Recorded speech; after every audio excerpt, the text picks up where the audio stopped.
Nasabat ng Bureau of Customs sa Ninoy Aquino International Airport ng 3 abandoned parcel na ito.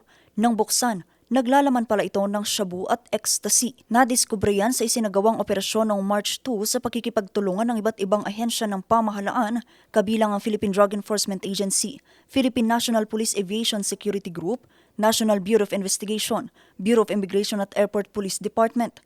Humigit kumulang 3.5 kilo ng shabu at 4 na kilo ng ecstasy ang bigat ng mga nasabing droga at nagkakahalaga yan ng halos 30 milyong piso.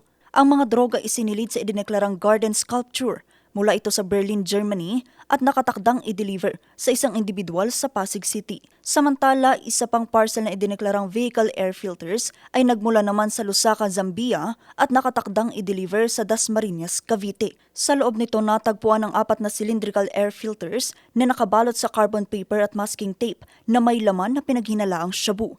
Isa sa ilalim pa sa laboratory examination ng Philippine Drug Enforcement Agency ang mga nakumpiskang droga para matiyak ang uri at dami ng mga ito. Ayon naman kay Bureau of Customs Commissioner Ariel Nepomuceno, patunay ang nasabing operasyon sa mas pinaigting na pagbabantay ng ahensya laban sa pagpasok ng iligal na droga sa bansa.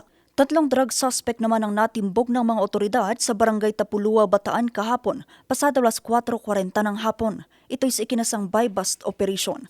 Dito nasabat ang aabot sa 10 gramo ng pinaghinalaang shabu na nagkakahalaga ng 68,000 pesos.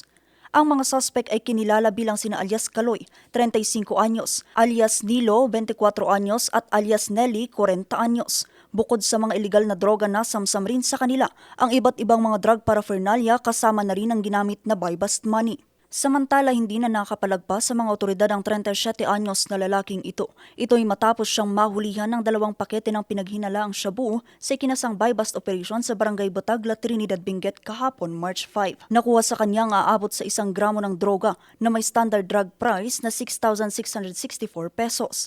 Ang suspect kinilala bilang isang residente at tubong bayan ng Itogon, Benguet na nagtatrabaho bilang dispatcher rin sa lugar. Mahaharap ang mga suspect sa kasong paglabag sa Republic Act 9165 o ang Comprehensive Dangerous Drugs Act of 2002. Vanessa Bugtong, RNG News.